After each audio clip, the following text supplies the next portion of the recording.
बेटा एक चीज़ मैं पूछूंगा अपने विद्याकुल परिवार के बारे में, क्या ऐसा कुछ खास रहा कि तुमने विद्याकुल को चुना?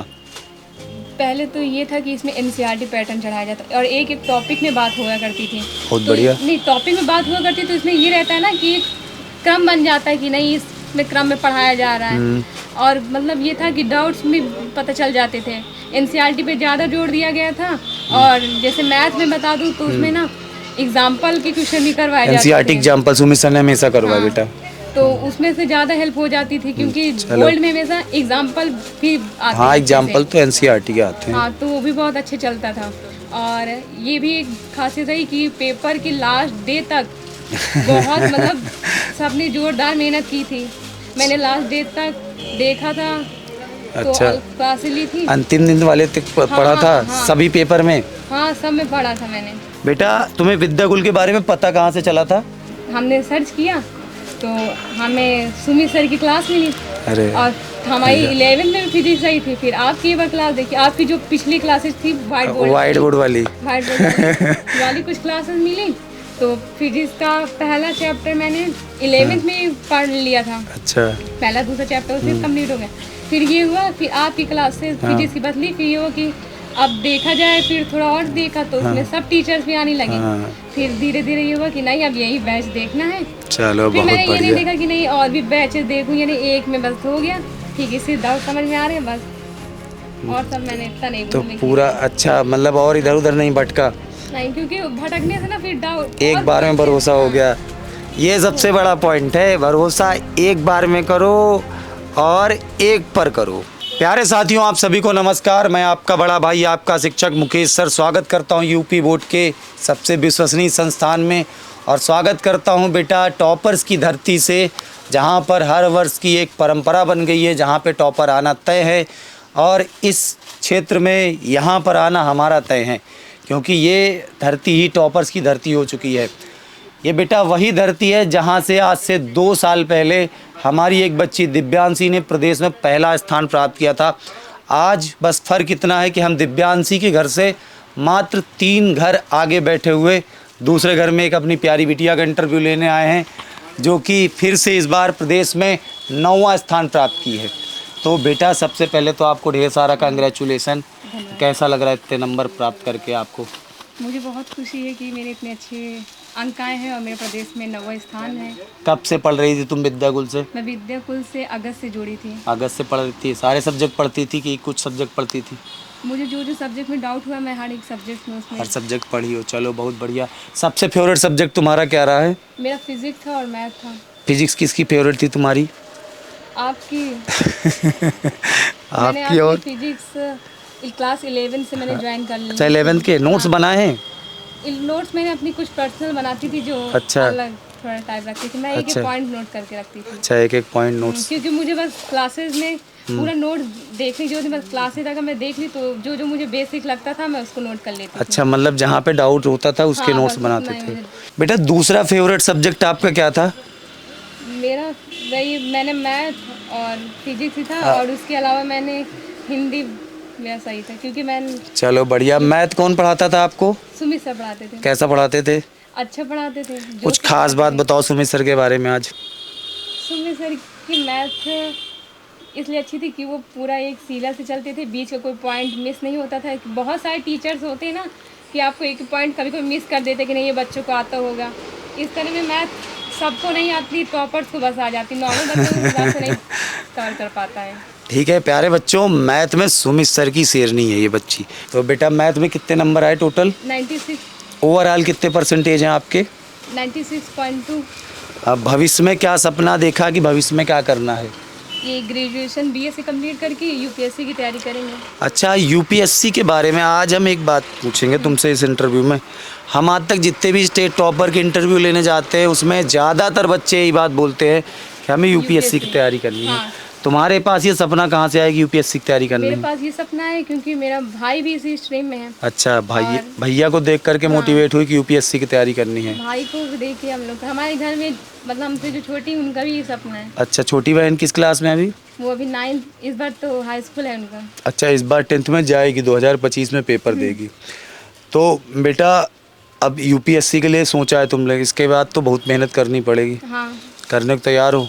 हाँ, वो तो तैयारी अभी रहेगी, तुम्हारे सोच के। पापा से बात हो रही थी, जब साथियों जब हम आए इन घर में तो भाई साहब की थोक की दुकान है कपड़े की, तो आप थोड़ा बहुत पीछे देख पा रहे होंगे।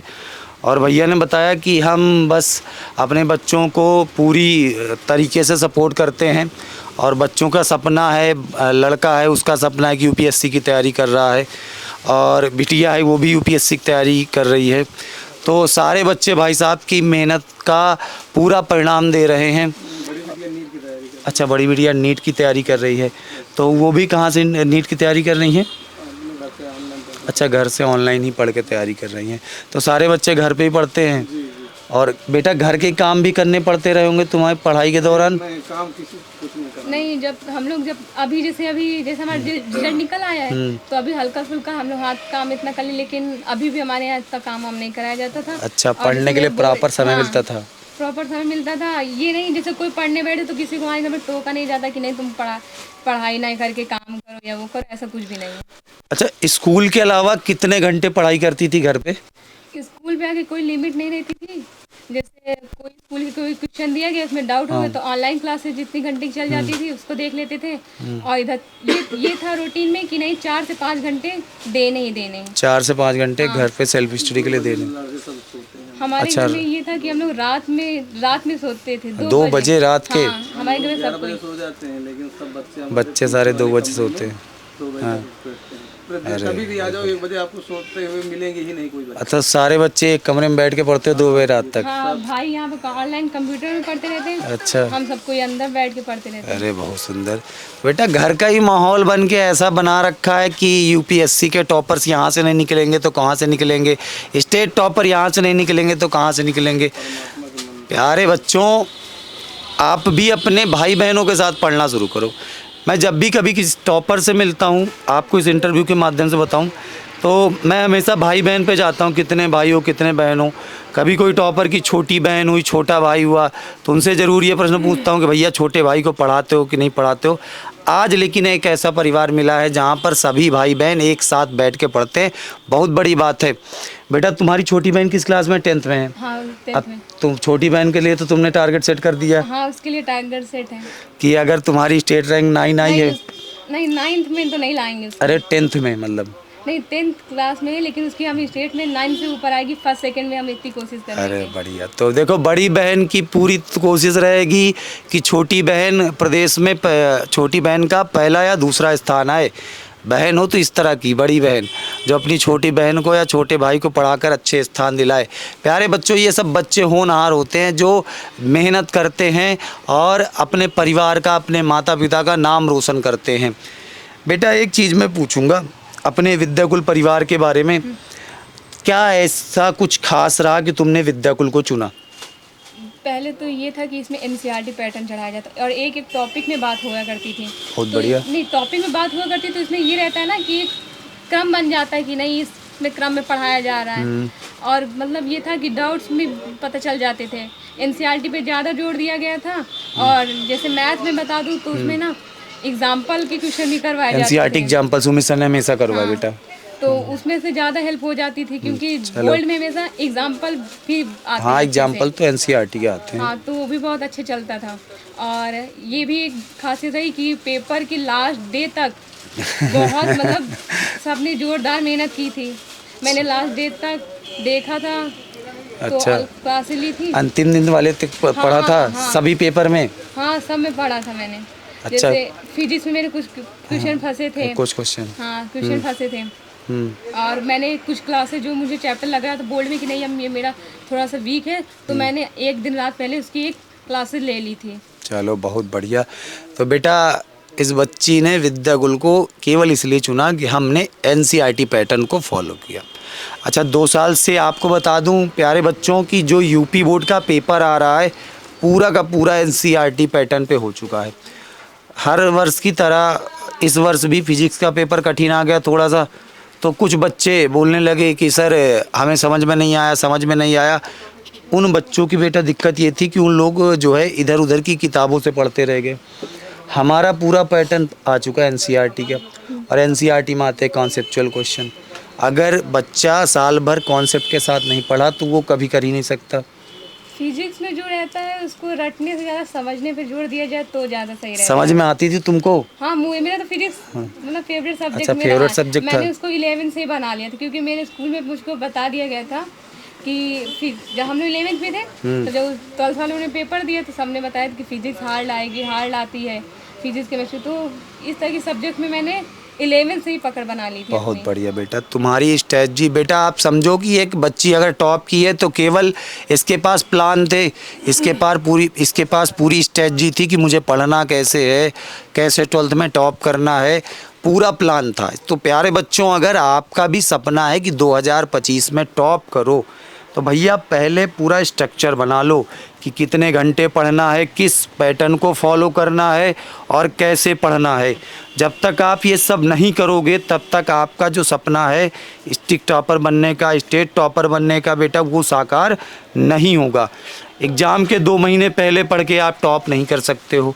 पास हो सकते हो, 60% 70% ला सकते हो, पर टॉप नहीं कर सकते हो। इसलिए पूरा प्लान बनाइए। आज ये बच्ची अपने पूरे अनुभव बता रही है कि इसने कैसे पढ़ाई की और कैसे कैसे इन्होंने पूरा प्लान बनाया। बेटा तुम्हें विद्याकुल के बारे में पता कहाँ से चला था? जब मैं 11th में थी तो ये था कि 12th में सोचे थे कि जैसे 11th में भी ये दिक्कत होती थी कि अच्छा। मतलब कुछ टीचर की समझ में आती थी भाषा, कुछ नहीं समझ में आती थी, डाउट्स मतलब तभी रहे तो दीदी थोड़ा सा बता ली, लेकिन अब वो भी तैयारी करने लगी थी तो अब उनका भी समय नहीं लॉस कर सकते थे। तो फिर इसी तरह हमने सोचा कि कोई बैच देखा जाए अच्छा। तो वहीं से कुछ हेल्प मिल जाएगी। अच्छा। फिर ऐसे ही हमने सर्च किया तो हमें सुमित सर की क्लास मिली अरे और हमारी 11th में भी फिजिक्स आई थी। फिर आपकी एक बार क्लास देखी, आपकी जो पिछली क्लासेस थी व्हाइट बोर्ड वाली कुछ क्लासेस मिली तो फिजिक्स का पहला चैप्टर मैंने 11th में ही पढ़ लिया था। अच्छा। पहला दूसरा चैप्टर उससे कंप्लीट हो गया। फिर ये हुआ, फिर आपकी क्लास से फिजिक्स की बदली, फिर ये हुआ कि अब देखा जाए, फिर थोड़ा और देखा तो उसमें सब टीचर्स भी आने लगे। फिर धीरे धीरे ये हुआ कि नहीं अब यही बैच देखना है। चलो फिर मैंने बहुत ये नहीं बढ़िया। देखा कि नहीं और भी बैचेस देखूं, यानी एक में बस हो गया ठीक है, इससे डाउट समझ में आ रहे हैं बस, और सब मैंने इतना नहीं तो घूमे पूरा अच्छा, मतलब और इधर उधर नहीं भटका, नहीं, क्योंकि भटकने से ना फिर डाउट एक बार में भरोसा हो गया। ये सबसे बड़ा पॉइंट है, भरोसा एक बार में करो और एक पर करो और फिर मेहनत पे करो, और मेहनत पे करोगे बेटा तो फिर आएगी आपके पास सफलता। प्यारे बच्चों, ये हमारी चल रही है विजय यात्रा, जिसमें हम पूरे उत्तर प्रदेश के जो भी हमारे बच्चे डिस्ट्रिक्ट टॉपर, स्टेट टॉपर आए हैं, उन बच्चों के घर जाएंगे, उन बच्चों के उनके अनुभव बताएंगे, आप तक साझा करेंगे ताकि आप भी 2025 में टॉपर बन सको। और बेटा जब हमारा कोई बच्चा प्रदेश में स्थान लाता है, डिस्ट्रिक्ट में स्थान लाता है, हम उसके परिवार के बीच जाते हैं, तब हमें लगता है कि हमारा प्रण परिणाम में बदल रहा है और ये हमारी अंतिम विजय होती है। असली विजय जो हमारी है वो इसी बात की है कि जिस चीज़ का एक जुनून था कि हर घर तक क्वालिटी एजुकेशन पहुँचे, अच्छी क्वालिटी की शिक्षा पहुँचे, शायद हम सफल हो रहे हैं, शायद हम सफल हो रहे हैं, लेकिन अभी भी जुनून है। हम दिन रात मेहनत करेंगे, इसी प्रकार से बच्चों के बीच जाते रहेंगे।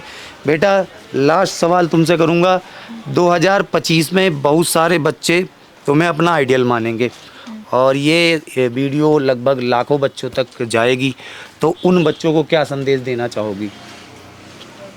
पहले तो अपने ऊपर भरोसा रखें, हाँ, और मेहनत करते रहें, और अगर बैच लेना तो ऐसा बैच लीजिएगा कि जिसमें सब समझ में आए। मेरे हिसाब से तो ये बैच अच्छा है और आप भी इसमें एक बार अपनी भूमिका निभा लीजिएगा, देख लीजिएगा। वैसे सारे टीचर NCERT पैटर्न पढ़ा रहे हैं तो सही तो रहेगा यार मेरे हिसाब से, और आप भी अपना योगदान दीजिएगा इस बैच से जुड़ के। चलो भैया, बिटिया ने सब कुछ बता दिया, सारे पॉइंट पूरे वीडियो में अच्छे से डिस्क्राइब कर दिए। प्यारे बच्चों, हम इस इंटरव्यू को यहीं पर समाप्त करेंगे। विजय यात्रा रुकेगी नहीं, अगले 10-12 दिन तक पूरे प्रदेश के हर गांव, हर ज़िले में जाएंगे, हर बच्चे के घर जाएंगे, उसके इसी प्रकार के सारे अनुभव आप तक पहुंचाते रहेंगे। और पूरा प्रदेश मेरा परिवार है बेटा, हर बच्चा मेरा भाई बहन है, उस बच्चे तक पहुंचना हमारी जिम्मेदारी है अगले 10-12 दिन तक। भाई साहब, आपकी बिटिया ने इतने अच्छे नंबर लाए हैं तो इस उपलक्ष्य में हमने प्रयागराज में 5 मई को एक छात्र सम्मान समारोह रखा है।